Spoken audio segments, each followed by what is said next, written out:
Hey, witches, hold on tight to your goat because it is Wednesday and it is time for the Witches Movie Coven. Yes, witches, real witches talking about witches in movies. That and one wayward cat. So we're going to go. Hi, I am Patti Negri. I am one of your hosts. You might know me from my regular podcast, The Witching Hour, or from my regular appearances on Ghost Adventures, or from right here, the Witches Movie Coven, my school, University Magicus. But let me introduce you, or have them introduce themselves, to my beautiful co-host. Let's start with beautiful Courtney this week. That's me, Courtney Buckley. I'm Ghostbait on Scared and Alone, and I love being a part of this coven. So here I am on this Wednesday. I just finished watching this week's movie, so I have some opinions as usual. Will there be hexing tonight? My shirt. I don't know if you can check this out. This is my new mystery control shirt. On the back, it says "Don't make me hex you," and maybe I'll show you later. We would love. So we'll see. Thank you, Richard-Lael. I am Richard-Lael. Richard-Lael is one name, not two. If I were just Richard, I would be a. That's right. I am known as the gentleman psychic. I used to be a psychic and a small, but I gained some weight. So psychic and medium. I am here in New Orleans. You can find me a little bit of everywhere. I am sometimes at University Magicus. I am on occasion. I'm on a podcast here or there. You can also find me at Sometimes Scared and Alone.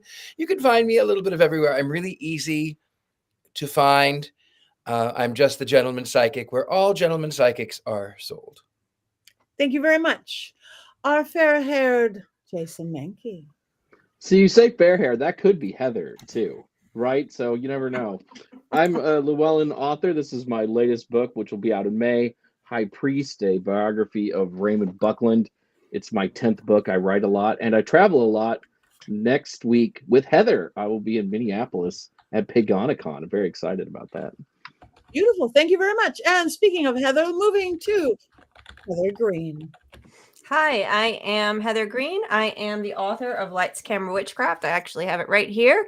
It is a critical history of witches and witchcraft in American film and television. I am also a journalist covering all things occult, as well as an editor at Llewellyn Worldwide, the same place that has published Jason's 10th book, and I believe all of them, or close to all of them. So I am not his editor, but I am an editor for many other wonderful authors, one of which is whose book is coming out soon. Patti? Yes, Dollcraft, A Witch's Guide to Puppet Magic and Haunted Dolls. I am so excited about this book, and I'm so excited about my beautiful foreword by Heather herself, and she is my editor, and that I'm with Llewellyn is literally a dream come true for me. So it'll be released in the first week of June. You actually can pre-order it already, and I am giddy as a schoolgirl. Me too. Yeah. So this week's movie, Horror Hotel, black and white, 1960. I hope you all watched it under the covers. Maybe I did. But just in case you didn't watch it by some weird chance, Richard-Lael, do you have an unbiased synopsis of this beautiful film? And how? Yay, best part of the show. Once upon a time, in faraway England, where the film was actually made, but pretending to be in outside of Salem somewhere in 1692, was a witch that, of course, according to history, all witches were burned outside of Salem. They were never burned inside of Salem. They were always burned outside of Salem, because that's just the way that it is, right? So this satanic witch, she is accursed, and she has made a pact with the devil himself. And then, of course, in her dying breath, like every witch film, she curses the town and she praises Satan, like one does. And of course, she's burned at the stake. And then fast forward to 1960, modern day 1960 New England, and not in any way a studio in England in any way. Definitely New England.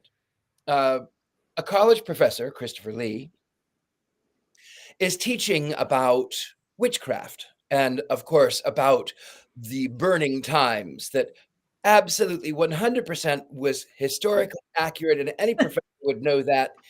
Anyway, burning times, and there is one of his pupils is incredibly fascinated by the entire concept of witchcraft, and in a way that is not sinister or creepy at all. The professor encourages this obviously, clearly 18-year-old girl who is not in any way 35, convinces her to go to this little town outside of Salem, where she is to stay at this hotel, and just to mention the name. So she goes to this hotel, and along the way in this little town, she finds that it looks like any little town, excepting for any little town that had a fog machine, for instance, that was running from every corner, every street corner, every belfry, every window was a fog machine. Lots and lots of fog. And then she sees an abandoned church. She goes to the inn, and wouldn't you know it, we have no room in the inn for little baby Jesus. And she says, oh yeah, well, my professor thinks otherwise. And of course, the innkeep has every right. She says, oh, well, we do have room. And of course, the hotel is completely empty, excepting the fact that it's not. The other guests are never around during these hours. And of course, she goes into the room. She is in her obligatory underwear because it's a horror film. She gets dressed. She exits. She finds the old church. She wants to go explore the old church and is met by an old man who's the minister who's blind. And he has warned her. He opens the door and he says, "Get out!" which is exactly every reaction I wish I would have had when I was growing up going to church. I wish that would have just happened. It didn't, and I was Pentecostal. I digress. So she is a little bit, dare I say, paranoid as to what might be. And she wanders into an occult bookshop. They don't have a gas station. They don't have any other buildings but a bookstore, a church, and this hotel. But they have a bookstore, and it's an occult bookstore. So she wanders in and she borrows a book from the woman who turns out to be the granddaughter of the old minister. She goes back into her room and she starts hearing from beneath the floorboards chantings, which is great. Lots of chantings, which is impossible because, oh, well, the floorboards are filled in and there's nothing underground, nothing at all, nothing underground at all. Pay no attention to the man behind the curtain, in the floor. And then it turns out that she has marked some spaces in the books, and she has found a dead bird, and that is a sign that she's marked by the witches. As it turns out, the witches have made a pact in this town to ouster any signs of Christianity. And dare I say, I understand the sentiment. I was raised Pentecostal. So she ends up by turning up missing. Just happened. She's gone. She didn't heed the warning. Her boyfriend, who is in no way a British actor, he's completely an American actor. He does not sound even slightly British at all, excepting for part of the time. He goes north to find this girl. He meets the lady from the bookshop. As it turns out, she is the next mark on the witches' Sabbath. And long story short, hero, shadows, fog machines, religious man. The boy there was going back up to the town. There was a visit from the actual devil himself, who appeared out of nowhere and then disappeared out of nowhere.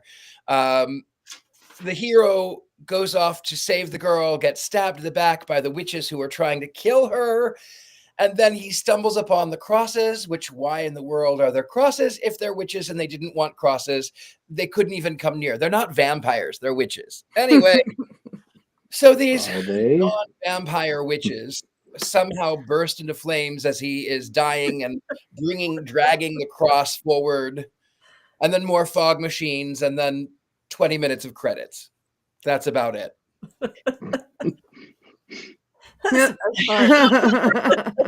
Thank you. Thank you so much, Richard-Lael. I have a much clearer understanding than I did 2 days ago when I watched the movie. But just in case, there might be a little bit more information that you missed just a little bit. Heather, our beautiful academic type of book on this. Do you have 5 things we do need to know about Horror Hotel? Yeah, there's some fun things about this little movie. First, it is a British movie. It's not an American movie. And I was very disappointed when I was doing my research because I watched it before I realized it was British years ago. And I was like, darn, I really want to talk about it. But it is a British movie about a small New England town, which if you've listened to me enough, Courtney's already rolling her eyes. We know that is one of Hollywood and British filmmakers' favorite place to set a movie about witchcraft. If a movie is set in a small New England town, there's a good chance there's going to be witchcraft. And here we have it. So this movie was made in the late 50s, released in England, in the UK in 1960. Under the name The City of the Dead. So that was the English name.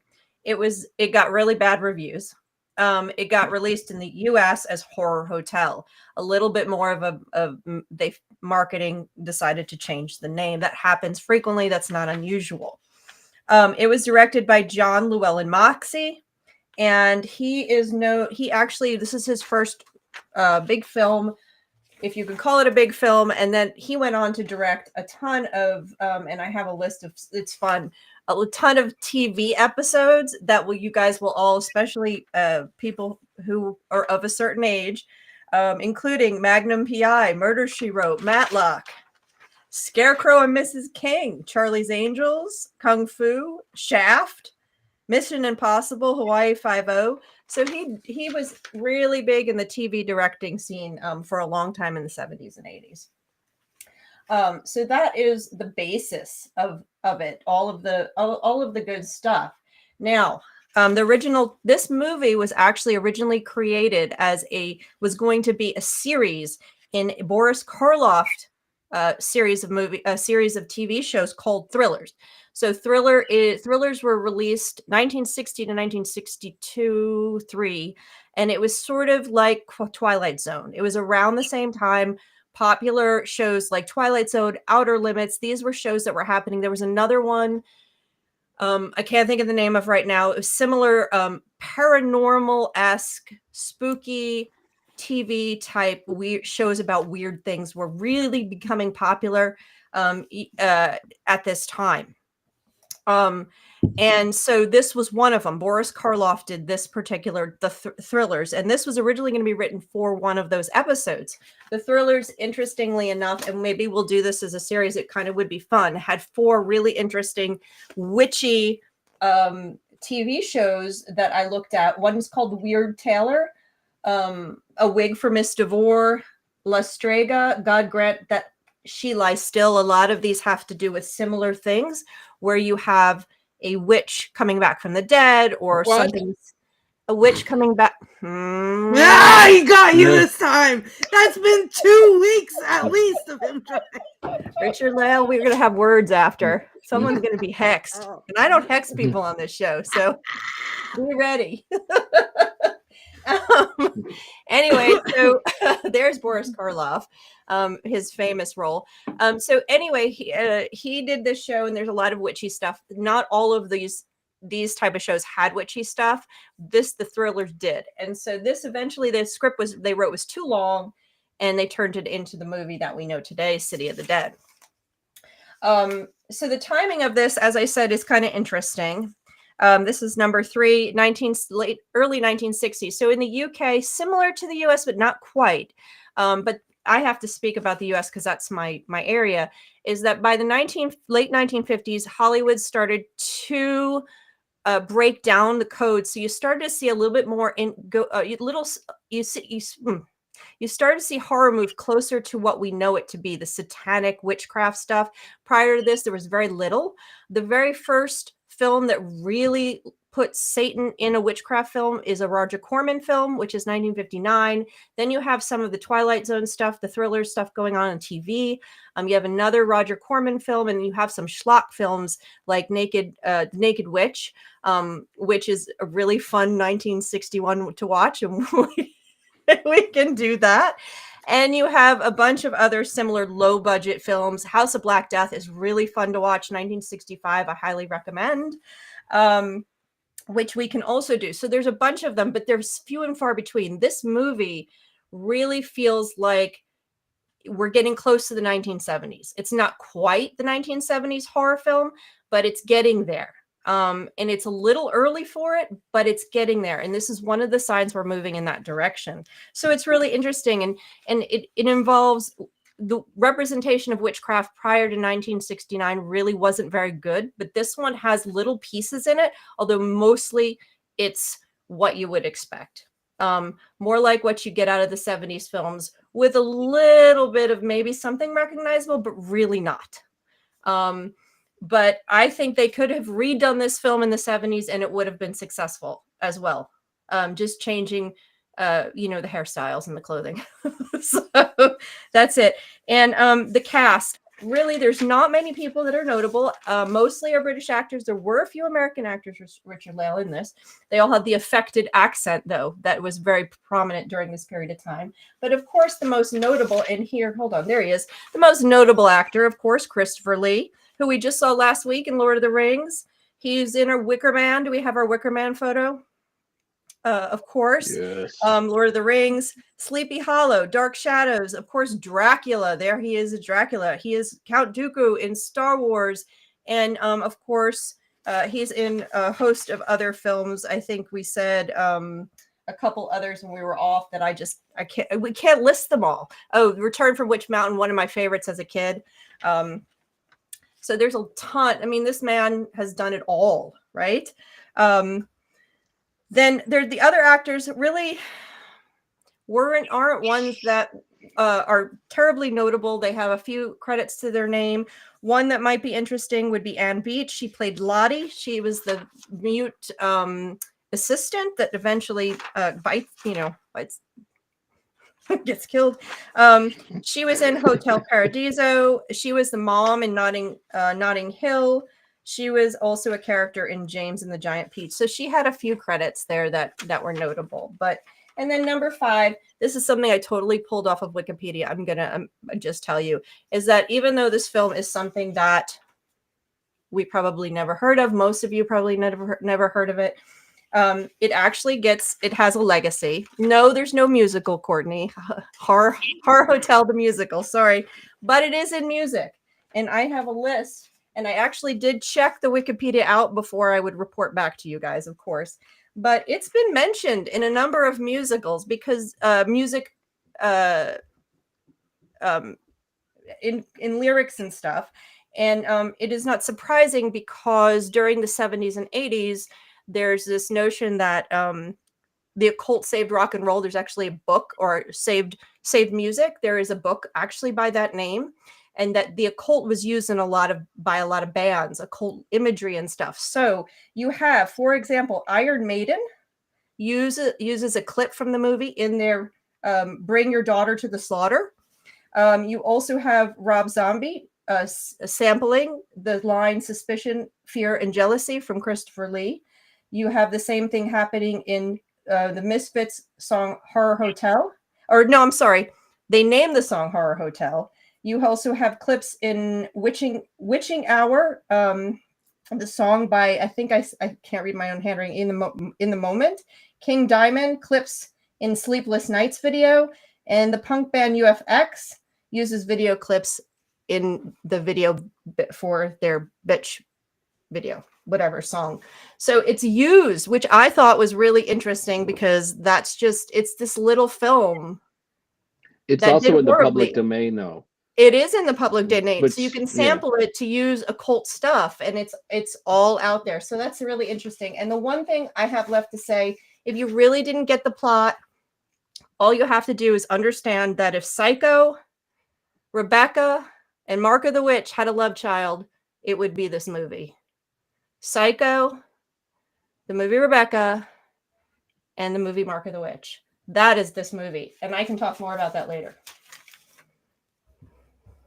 Thank you. That is beautiful. All right. Let's There it is. Bring your daughter to the I slaughter. want to sing along to that now because the chorus is Go, so Jason. catchy.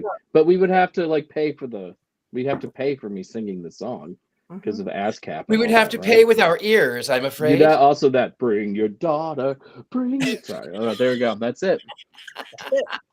I did want to say like one historical thing. So if you watch the movie, they sacrifice the girl on Candlemas, which is really a Catholic holiday on February 2nd, more than it is a pagan holiday. But if you read witch literature from the early 20th century, Margaret Murray, for example, says that Candlemas was one of the witch holidays.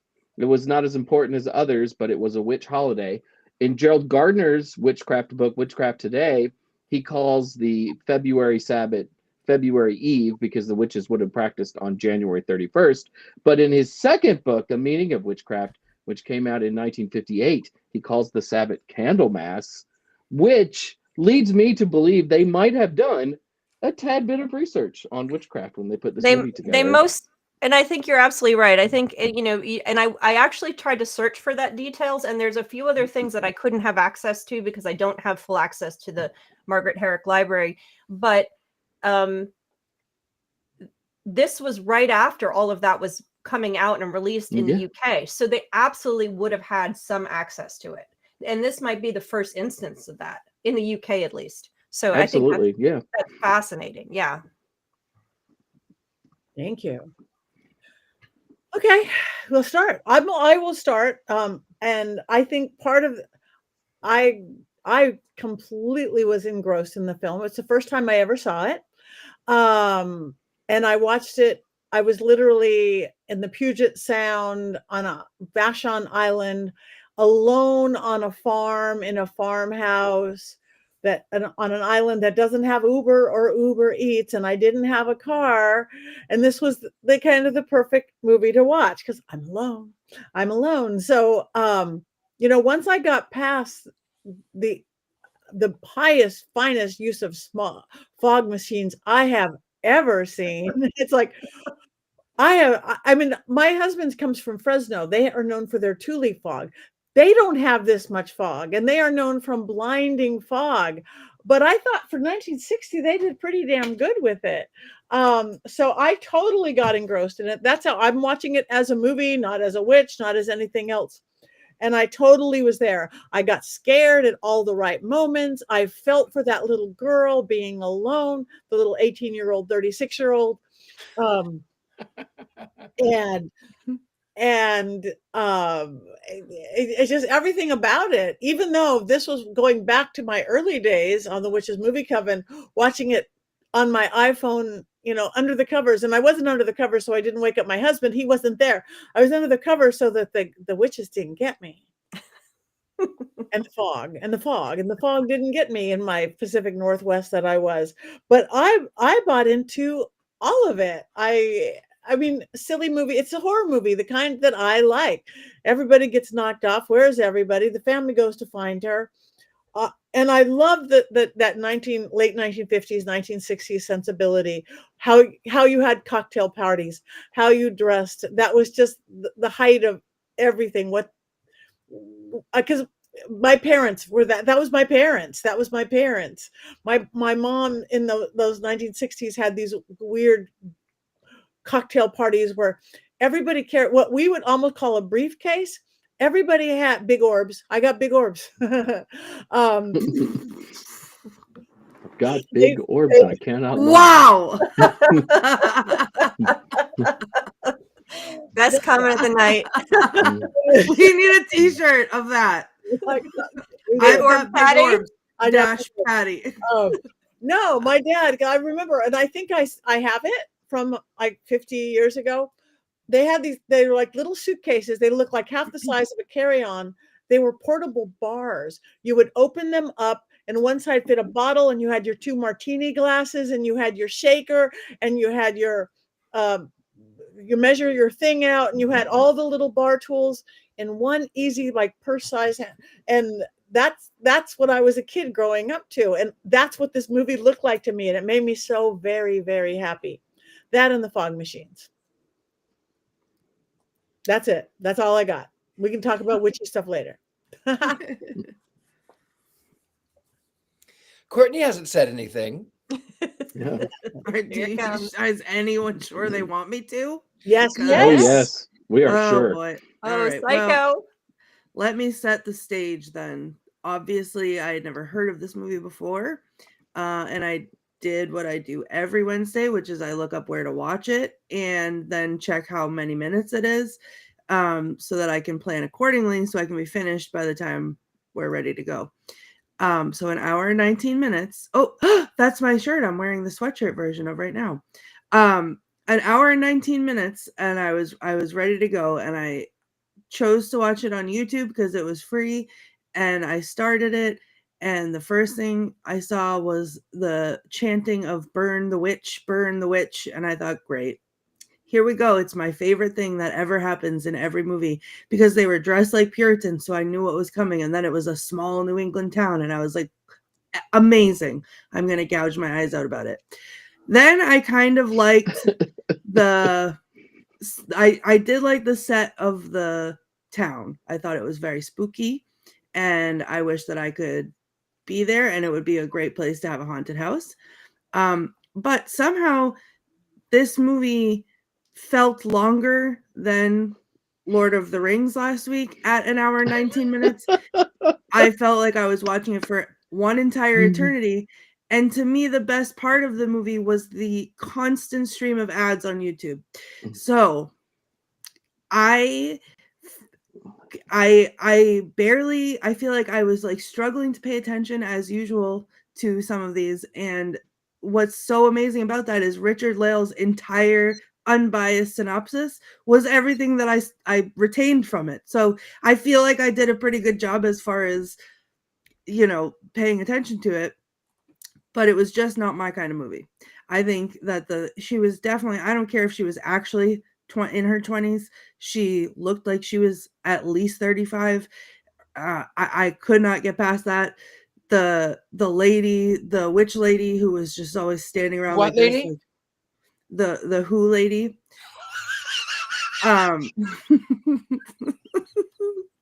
Who was standing around so seriously, like very stern all the time. And then the best part, when they were like, get in the shadow of the cross, and then he's like clinging onto the giant crucifix and dragging it around the cemetery, that one, and then they all started lighting on fire. It was awesome. What, like, first of all, at that point I was looking directly at the television because I was a little excited about that. But I said in the comments too, it's like, these, if they were vampires, which they could have very well been because they behaved like them in some ways, they were more accurate movie vampires than Twilight. So we have to give the movie that. So yeah, that's it. That's my take on it. It was somehow longer than Lord of the Rings. I watched it on YouTube, and I didn't have any commercials. And I see Mickey right there too. Watched it on YouTube.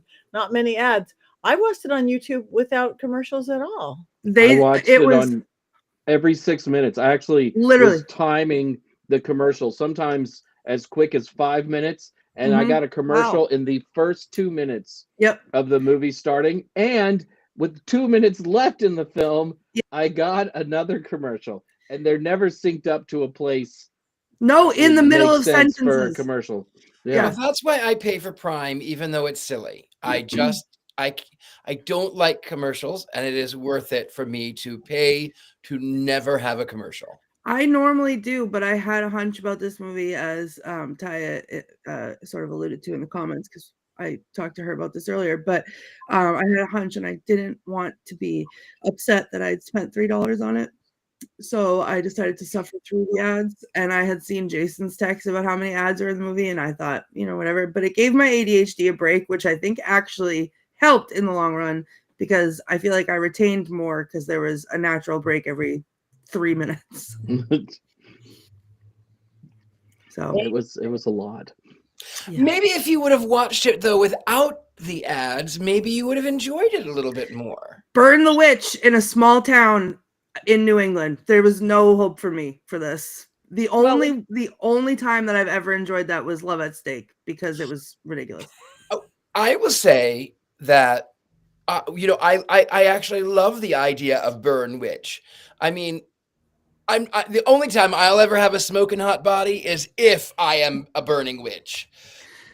I would like to address Mary Jane King in the comments, who says, Courtney, you haven't seen enough 1960s movies. I beg to differ. I feel like I've seen more than enough at this point. That was just not it's not my generation of movies. I think some of the classic movies we've watched have been the best things we've watched on this show. The one about the Witch in Love and Damn Yankees, those were like both great movies. And I'm like Courtney, I'm usually really skeptical of old movies, but Heather picks great old movies for us to watch sometimes. I didn't think this was one. Yes. Go, Jason. There was a director's cut that a lot of people didn't know about. I actually watched the director's cut. And what you don't know is that once they are doing their ceremony, they actually gather around a 5-point star, I beg your pardon, like a pentagram, and then they call upon the spirit of a serial killer and they put it into a Christmas tree. So you mean a 6-point star? Or what? Oh, was it? Oh, yeah. This one was this. Because when you said a 6-point star, oops, I mean a 5-point star. I went a 6-point star, like the Killing Tree, in my head. Yeah, no. So the Killing Tree is a sequel then to Horror Hotel. All right, I'll reevaluate. I'll reevaluate my opinion then, now that I know that.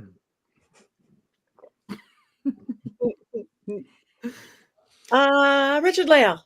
I liked it. I mean, would I watch it? Yeah, I mean, I have watched it probably 3 or 4 times before. I never retain anything from it. It's just I enjoy the fog machines. I wish I had a fog machine here. I would look like I was a hippie in a VW van if I had those fog machines. And I would be incredibly happy about it. Also, even though the satanic witches are the bad guys, I kind of liked the satanic witches. And of course, the innkeeper was devious and brilliant. And also the professor, who was Christopher Lee. Mm-hmm. There was a time where he's wearing what looks like a brocade tablecloth with little clips on it. And I thought, you know what? You are a fabulous queen. I wish that I had a tablecloth that looked like that I could wear with little clips on my little bosoms. I think that would be great. And you know what? Maybe this girl here, maybe she's not in her 20s or 30s. And we have to remember that it is the 60s. And in those days, everyone looked older then. It's partially because of hair and makeup. That's very true. Yes. Especially in the movies. Yes. Especially in the movies. So you look at high school photos of people and they look 30. I look at my parents' high school photos and they look 30. But she wasn't just in her underwear. She was a full-on corset, garter belt, garter. She looked like a Playboy spread. She looked great. And the funny thing was, as structured as those undergarments were, then she puts on a little, like a little chemise blouse and a little high-waisted skirt. And I went, all of that structure for that blouse? She was trying to appease the devil in the privacy of her hotel room, not in the public eye. Well, the devil is gay, so it didn't work. I did like how the movie surprises you, because you think the movie's going to be about her, right? Her character's name is Nan Barlow. You think it's going to be about her, and then she dies 35 minutes into the film, and now the main characters have completely switched, and it's her boyfriend and her brother. Is that right? I think. Yep. But I thought that was like pretty gutsy on the part of the writer and the filmmakers, because you don't usually get that sort of thing in a movie, not even a horror movie. I feel like too that when I was searching for clips, quotes, which I did not find a lot of because it was not very quotable, but I was like, oh, for the first half of the movie, I was like, my only quote is Nan Barlow, because she said her full name 100 times, Nan Barlow, Nan Barlow, Nan Barlow. And then when she died, I was like, oh, wait, is it almost over? It has to be almost over now. And I checked the time and it was like 40 minutes. And I was like, what else happens? Let me jump in here, because this is the intro. This is what I was getting at a little earlier when I mentioned the love child situation, is that is the setup for Psycho. That's the exact plot of Psycho. And that was one of the biggest groundbreaking elements that shocked people, is that the main character was killed halfway through the movie. And it's not just, interestingly enough, not just the main character Psycho, but it's the same thing. She is going to check something out, winds up at a hotel, winds up getting killed halfway through. In one of the most fantastic film scenes in all of Psycho is probably one of my top 5 films. It's a brilliant film.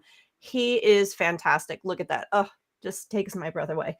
Anyway, she gets killed, and then there's the scene, of course. Classic. Then the sister is the one who comes in Psycho back to find out she hasn't been around for a while. What happened? Where is she?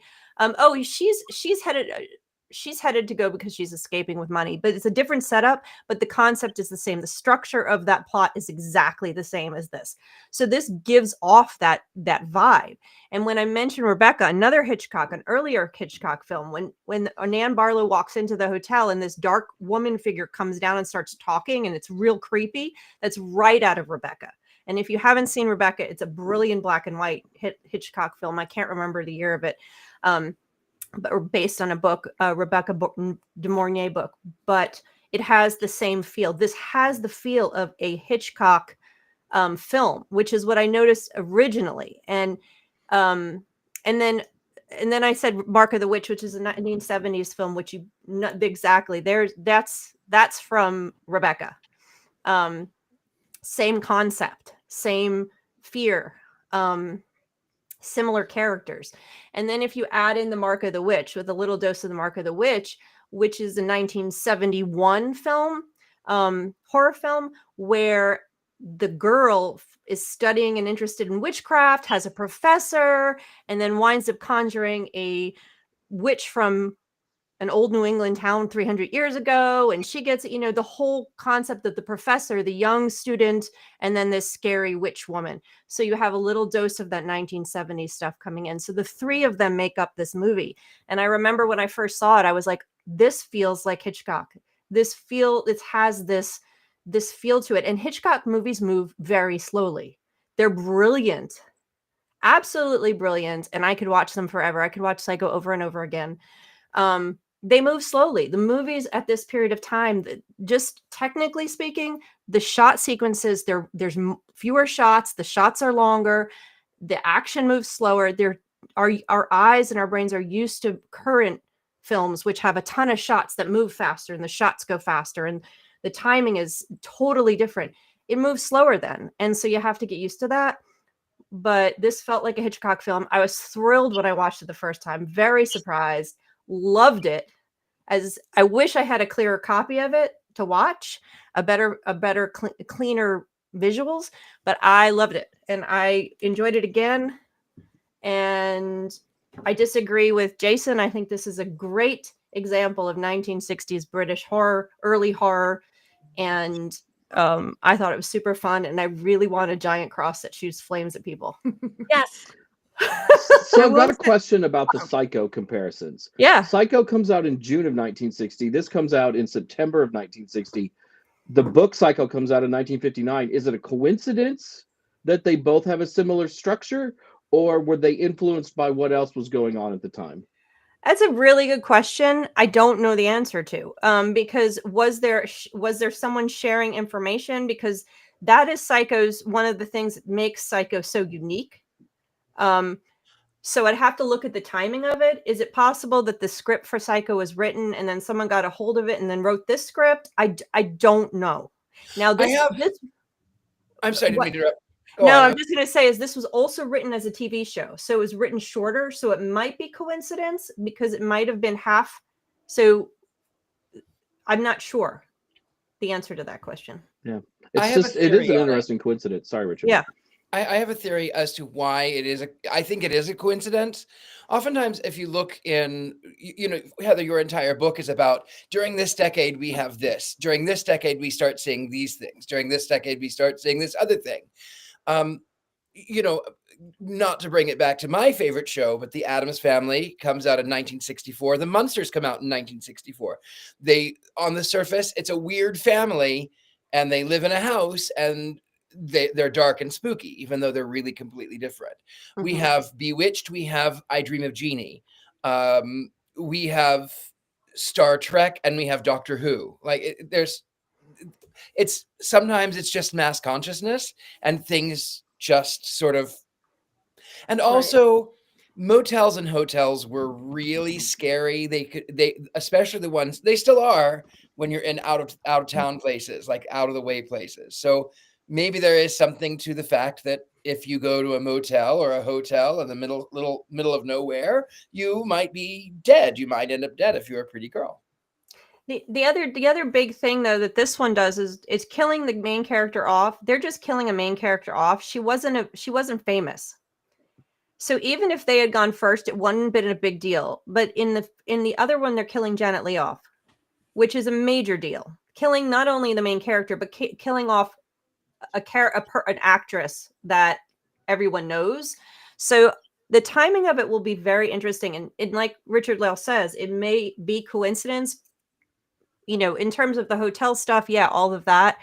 But the plot of killing the person off halfway through that I'd have to look at the timing of the script and see if one saw the other one. Did Hitchcock see this one? Did this one see, or is it truly a coincidence? Which would be pretty amazing. But yeah, I think it's in the ethers. I think it's in that mass consciousness or whatever, because I know from living in Hollywood and being in Hollywood, and people, when we're doing a sizzle roll, we have a pitch, we have a one sheet, and all of a sudden no one's talked about it, but a production company will get 3 of the similar show one sheets at the same time. It wasn't in the news. It wasn't something talked about.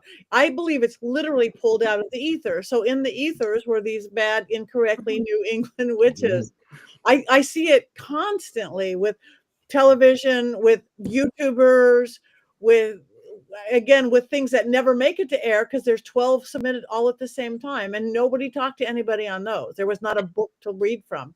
And we see that at Llewellyn too. All of the sudden, my fellow acquisitions editors see all of a sudden we'll get 10 submissions on the same topic. But when we talk about technical stuff, it's a little different. However, this was technically a time when people were starting to push boundaries with storytelling in film too, because you're getting into the 60s. You're in the beatnik era. So even in film, technically, the way they're telling stories, they're going to start to push boundaries. Let's put witches on television. Let's put Satan on television. Let's put these things out there that were never there before. And that would include technically killing a character off halfway through, because nobody ever did it. I think Game of Thrones took that to a new level. I think Game of Thrones just up-leveled that way. Spoiler alerts. They said, let me just hold my beer for a second. When I watched Game of Thrones for the first time, my aunt had been pestering me to watch it, and her favorite activity was after every episode I watched to be like, who's your favorite character? Well, now who's your favorite character? Well, who's your favorite character? And then I'd pick someone and she'd be like, Can I just be honest? We're in the last season right now, revisiting it, watching first time with my son, and we're doing the same thing. So who's your favorite character? Yeah. How do you like him? Who do you think's gonna survive? Oh, I can't wait. I literally I've been debating what is the right age to show it to Nathan, because I know he'd love it, but it's not yet. I'm thinking at least 18, but I'm hanging on and waiting for that moment so that he can watch it and I can watch him, and then be like, what do you think is gonna happen? Oh, do you like that guy? No. and Well, I can't. Yeah.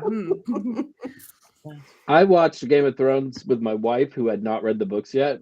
So when I knew something terrible was going to happen, sometimes I would just stare at her and not watch the show because I wanted to see her reaction to what was going to happen. And she never disappointed me. No, it's not disappointing watching somebody watch the show. We're Yeah. on season 8. We just finished episode 3. And if you know which episode it is, there was a lot of screaming in the house last night. Mhm. But yes, they up-leveled to kill the character off. But Oh, I still can't hear Reigns of Castamere without yes. losing my mind. Okay, back to Horror Hotel, everybody. As we're moving through time, does anybody have anything else that they want to say that we haven't said yet before we move Oh, to quotes? I Yeah. do. Yes. So I will give it that I liked the ambiance, especially because when they were going into the hatch and crawling down into the basement, that is what it's like going down into the basement of the John Proctor house, but smaller. So I was like, well, they did get something historically accurate. This is about what it would have looked like at the time. So I did make a note of that. Oh, that's cool. Um, No, and what yeah. is that obligatory? You have to go into the basement when you're alone and a woman and scared. It's the Story safest of my place in life. the house. Yeah, I have been in deep, dark holes before. I'm sure you have. Don't I got big orbs. All right.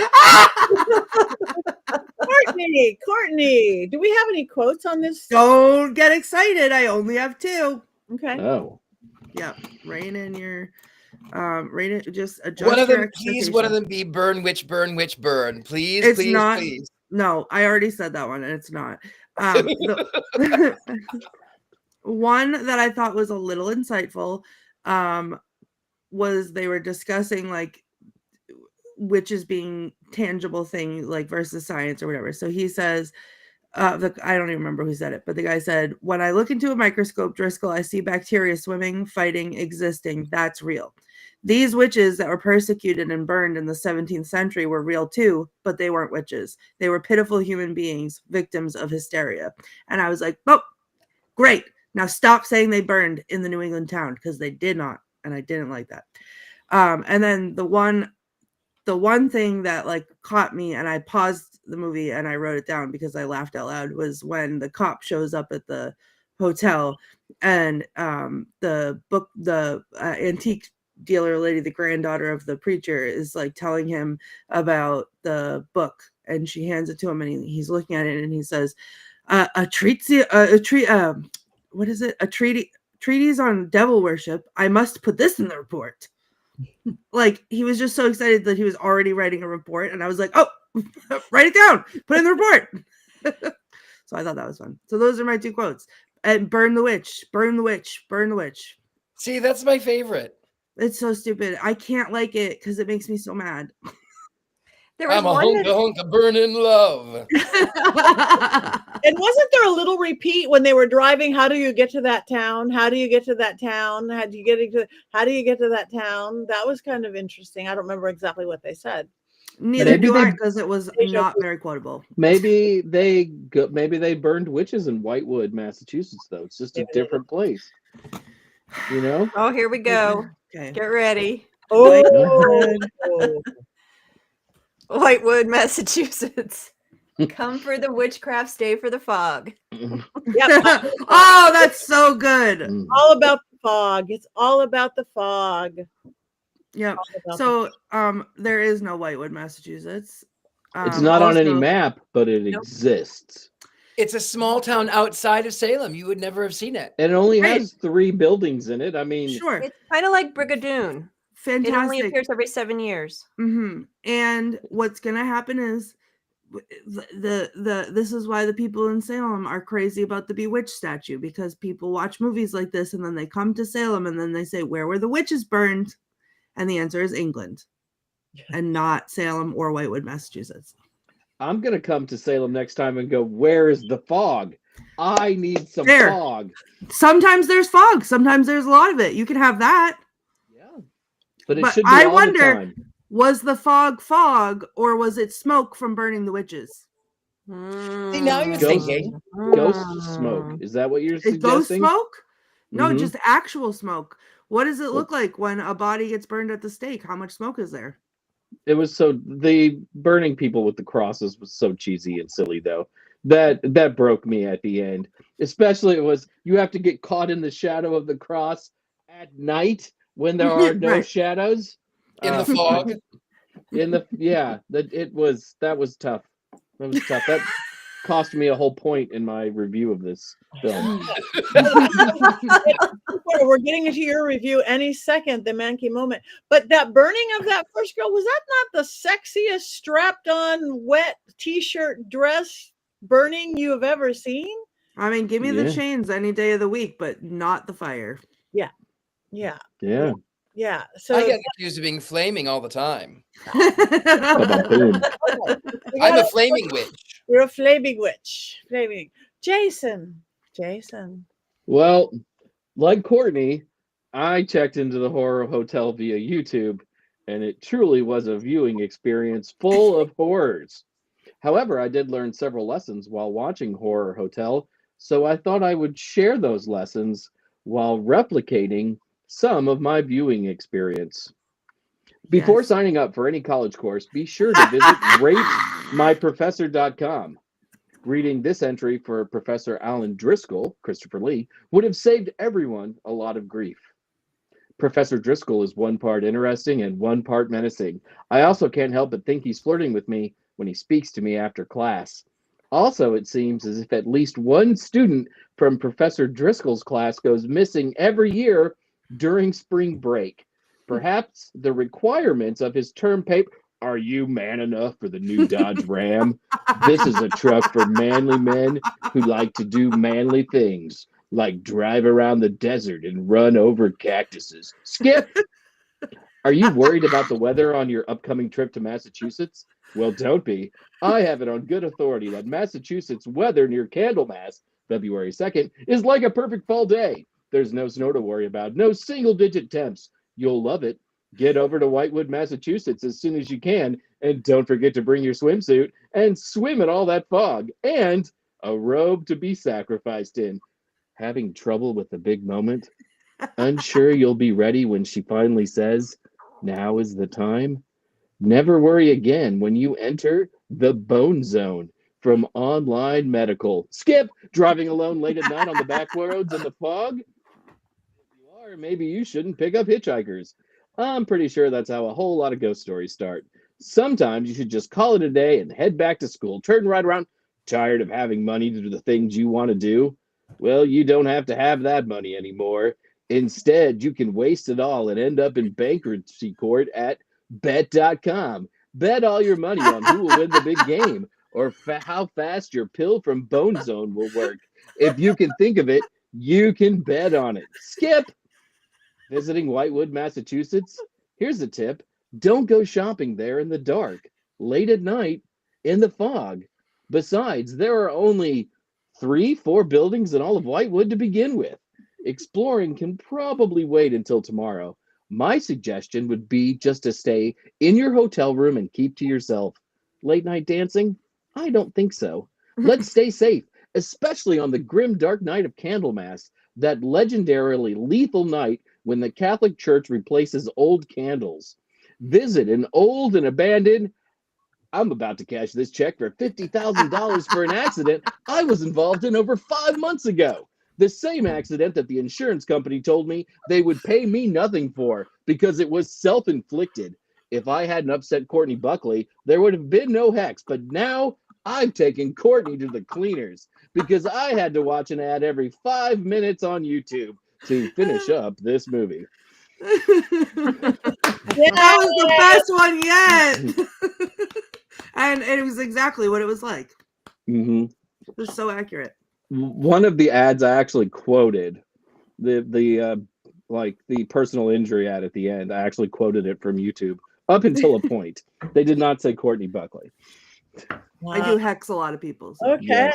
Well, we have one thing to do next, and that is vote on this fine or not so fine film.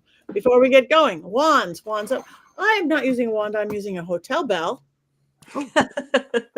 Hotel bell. Hotel bell. If you need anything, ring the bell.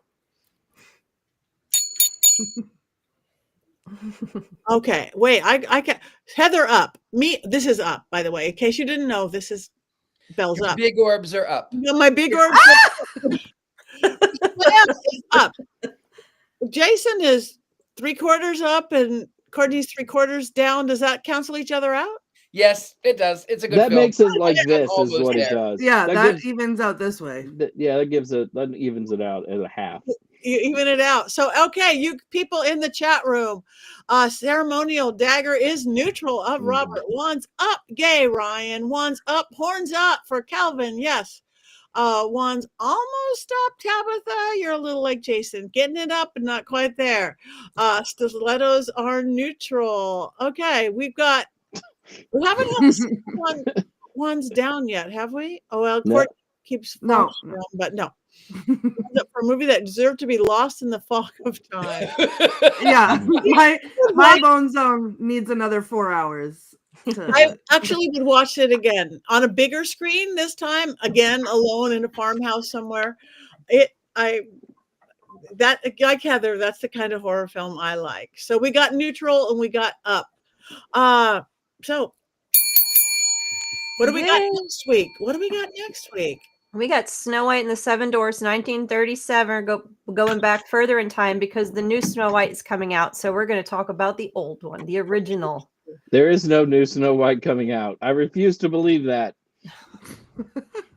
Wow. There's a lot of other Snow Whites, and I'll have a nice list for everybody next week. But we are going back to the original, the OG Snow White, 1937, Disney's animated. So get ready. Is this gonna be one of the oldest movies we've ever done? I'm pretty sure that my spirit witch. What did you just say? Which one? I said I'm pretty sure that my spirit witch is in that movie. I think it's when she's the little old lady and she's coming out the hatch. That gift. That's me at all times. This is going to be the oldest movie that we've watched. Actually, the I Married a Witch was 1942. That would probably be the next one. Yeah. Okay, so stepping back in time. So we got a couple minutes left. I know we heard a little bit of where Jason and Heather's going to be. Does anybody want to say where they can go find you guys at if they want to go there? What is it you are going to be at? We are going to be at Paganicon, just right outside of Minneapolis, Minnesota. It is one of America's biggest pagan festivals. Last year, there were over 1,000 attendees. And in addition to me and Heather, or Heather and I, there are probably like 24 pretty well-known pagan author types there. So it's a really big festival. It's a really well-done festival. And it's really fun. And it'll be above freezing next week in Minneapolis. Yay, that is good. And what are you doing your workshop on, Heather? I'm doing a workshop on poppets and poppet making, and then another one on haunted dolls. And I definitely will be having pictures or something up of your book to let them know that where they can find that. But that's what I'm doing. I'm trying to decide which dolls are coming with me right now, Patti. Oh, that must be a very difficult decision because I'm sure they're all raising their hand. I have a suggestion. Take that clown and then leave it there so it stops looking at me. He's been to Beginnicon and he may go again. But he's not. He's coming back. No. I only take Philip with me. I will be in California coming up this weekend. I will be at V. Neil's Vampire Weekend. I'll get to see Patti and Sebastian and Father Sebastian, rather. And then, of course, next year we're still going to Scotland, the Sacred Tours. But that's next year, 2026. So save your pennies if you want to go. Beautiful. So yes, V. Neil's the Vampire Weekend, Vampire Ball. She is the makeup artist who created what? Edward Scissorhands, The Lost Boys, wow. Mrs. Doubtfire. You know her well, much better than I, but this should be pretty cool. Edward Scissorhands, yeah, the Pirates of the Caribbean. I mean, she was on the show and I fangirled real hard and I tried to hold it together and I don't think I was successful, honestly. Yes. Give me a hug for Ryan. There you go. I like this weekend. Sorry. This weekend I will be celebrating Nathan's birthday. He's turning 15. So happy birthday to Nathan. Wow. It's scary. 1 year closer to Game of Thrones. Yeah. Yep. And you're closer. Congratulations. Happy birthday to him. Right. This is great. And I will be with Richard-Lael in Burbank at the Vampire Weekend doing a panel on vampire culture. And I've never even seen a vampire burned under the shadow of a cross, I must say, but we're working on it. Somebody must. So everybody, it is that time. It is 7 o'clock or 10 o'clock, depending on which part of the country you are in. It is time to cackle. 1, 2, 3. Burn the witch! Burn the witch!